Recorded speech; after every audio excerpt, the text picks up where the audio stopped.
আসসালামু আলাইকুম। যাযাবর সারাবেলা থেকে জানিয়ে দিচ্ছি ফ্লোটিলা সমুদ্র নৌবহর সংবাদ।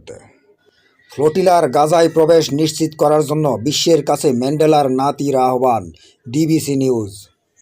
ইসরায়েলি বাহিনী এগিয়ে আসছে, তবে আমরা দমে যাব না। ফ্লোটিলা থেকে শহীদুল আলম। DBC news. সব বাধা উপেক্ষা করে গাজার জলসীমায় ফ্লোটিলার নৌযান মিকোনো। দৈনিক জনকণ্ঠ। ১৩ জাহাজ জব্দের পরও গাজামুখী এগিয়ে যাচ্ছে আরও ৪০ জাহাজ। আমার দেশ ফিলিস্তিন স্বাধীন না হওয়া পর্যন্ত বারবার যাত্রা করব। বাংলাদেশের আলোকচিত্রী শহীদুল আলম। Times bulletin. জাতিসংঘ দূতের প্রশ্ন, গাজার কাছে ফ্লোটিলা যেতে পারলে শক্তিশালী নৌবাহিনীগুলো কেন পারে না? জাগো নিউজ 24.com। গাজামুখী ফ্লোটিলায় ইসরায়েলি হামলা, বিশ্বজুড়ে বিক্ষোভ নিন্দা। দৈনিক জনকণ্ঠ। গাজার উপকূলের কাছাকাছি অবস্থান করছে ফ্লোটিলার নৌবহর। চ্যানেল 24।